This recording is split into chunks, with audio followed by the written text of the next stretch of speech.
हिंदी व्याकरण हम कर रहे थे शब्द निर्माण। शब्द निर्माण में उपसर्ग और प्रत्यय उपसर्ग के बारे में पढ़ा हमने। उपसर्ग में 3 तरह के उपसर्ग हैं, तत्सम, तद्भव और आगत विदेशी। तो हमने तत्सम उपसर्ग कर लिए थे। अब है तद्भव उपसर्ग। तद्भव उपसर्ग मूलतः संस्कृत के उपसर्गों से ही विकसित हुए। तद्भव भी क्या है, संस्कृत के उपसर्गों से ही निकले हैं। इन्हीं को हिंदी उपसर्ग भी कहा जाता है। कुछ प्रमुख तद्भव उपसर्ग दे रखे हैं इसके अंदर। पहला दे रखा है अ और अन।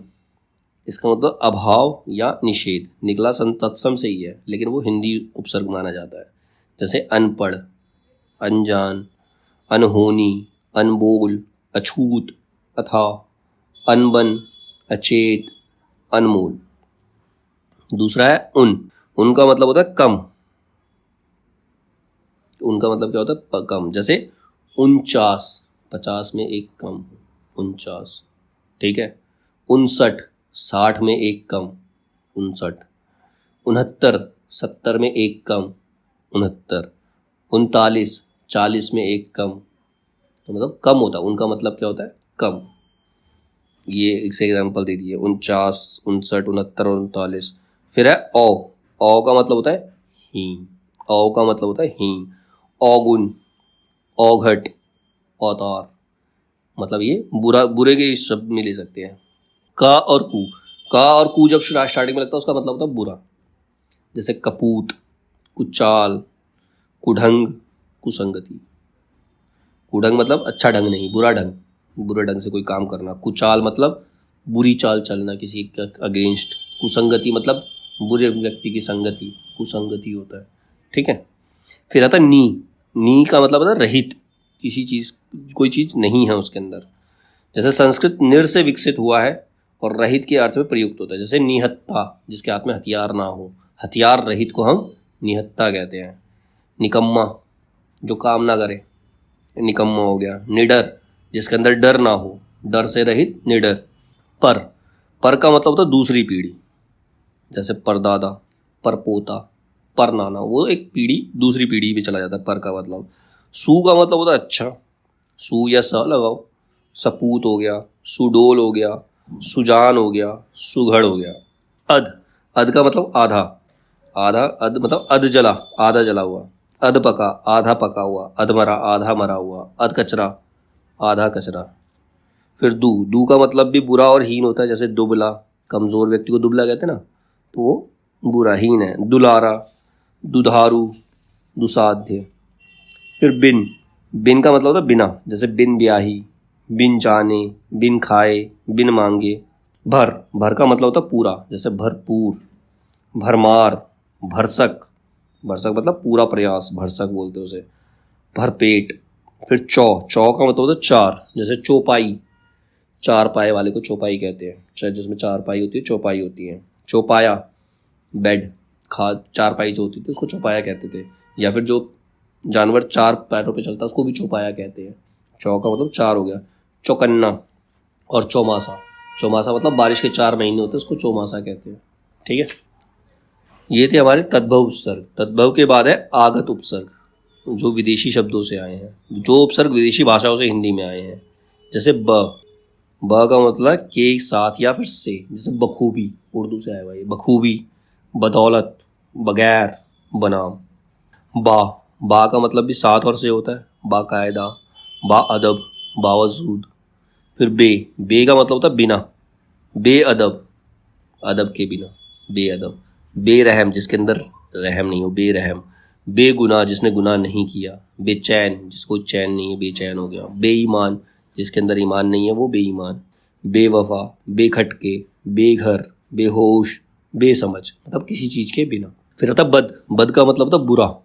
बदनाम, बदमाश, बदतमीज, बदचलन, बदकिस्मत, बदबू, बदसूरत, बदहज़मी। खुश का मतलब होता है अच्छा। खुश का मतलब होता है अच्छा। जैसे खुशबू, अच्छी सुगंध को खुशबू। खुशकिस्मत, अच्छी किस्मत। खुशहाल, अच्छे हाल में। खुश नसीब, अच्छे नसीब वाला। खुश मिजाज, अच्छे मिजाज वाला। खुश दिल, अच्छे दिल वाला। ना का होता है अभाव, जिसके अंदर किसी चीज का अभाव। नालायक, नाकारा, नाराज, नासमझ, नाउम्मीद, नाबालिग, नापसंद और नाचीज। फिर आता है गैर। गैर का मतलब होता है भिन्न, अलग। गैर हाजिर, गैर कानूनी, गैर सरकारी, गैर ज़रूरी, गैर जिम्मेदार। ठीक है। ला का मतलब होता है किसी चीज़ का अभाव या नहीं होना। ला इलाज, जैसे किसी चीज़ का इलाज ना हो तो उसको क्या बोलते हैं? ला इलाज। लाजवाब, जब किसी चीज़ का जवाब ना हो वो लाजवाब होता है। लापरवाह, जो किसी की परवाह ना करे वो लापरवाह। लावारिस, जिसका कोई वारिस ना हो। लापता, जिसका कुछ पता ना हो। हम का मतलब होता है आपस में या साथ, जैसे हमराज, राज शेयर करने वाले, आपस में राज शेयर, और हमराज हो गए। हम उम्र, एक ही उम्र के। हमदर्द, एक दूसरे का दर्द महसूस करने वाले। हमदम, साथ रहने वाले।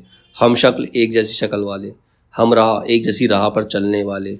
हम जोली, हम वतन, हम नाम। फिर हर का मतलब होता है प्रत्येक, जैसे हर वक्त, हर हाल, हर दिल, हर रोज़, हर घड़ी, हर तरफ, हर एक। कम का मतलब होता है थोड़ा। कम उम्र, कमज़ोर, कम अक्ल, कम बख्त, कम समझ।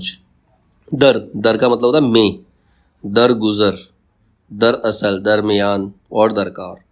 सर का मतलब होता है मुख्य, हेड। सरपंच, पंचों का मुखिया, सरपंच। सरताज। ठीक है। तो ये थे हमारे तीनों तरीके के उपसर्ग, तत्सम, तद्भव और विदेशी, जिनको हम आगत उपसर्ग भी कहते हैं। अब उपसर्ग के आधार पर शब्द निर्माण के कुछ इंपॉर्टेंट पॉइंट होते हैं। क्या होते हैं? उपसर्ग लगाकर शब्द निर्माण करते समय निम्नलिखित बातों का ध्यान रखना चाहिए। क्या क्या बातों का ध्यान रखना चाहिए?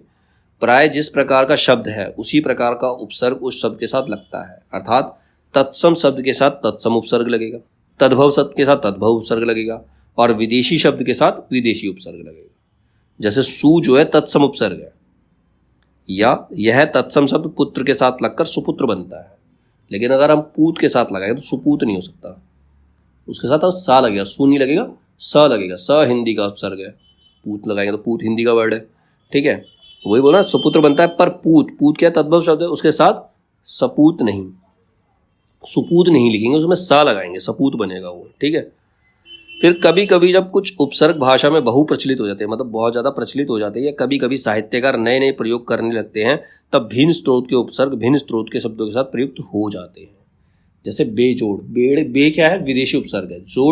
जोड़ हिंदी का है, तो वो हो जाता है अथा।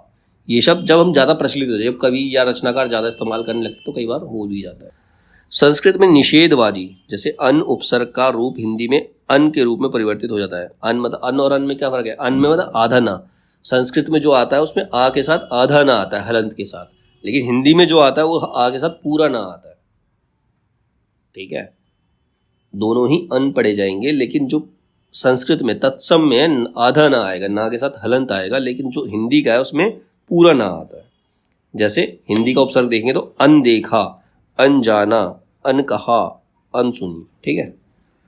तत्सम उपसर्गों में कुछ उपसर्ग ऐसे भी हैं जिनके एक से अधिक रूप मिलते हैं, जैसे दुर, दुष, दुष, दुष आदि। मतलब सबका मतलब बुरा है, दुर है, दुष है, दुष है, इन सबका मतलब ही बुरा है। ठीक है। जैसे दुर का मतलब दुर्लभ, दुर्गुण, दुर्बोध, जो मुश्किल से होता है। ये सघोष ध्वनियों से बनने वाले शब्द हैं। दुष् मतलब दुस्साहस, हमारा साहस कैसे हुआ, दुस्साध्य और दुस्तर, इसमें स और त अघोष ध्वनियों के पूर्व है। दुष षटकोण वाला श है इसके अंदर। दुष्कर, दुष्कर्म, दुष्प्राप्य, इसके अंदर क और प आदि अघोष ध्वनियों के पूर्व है।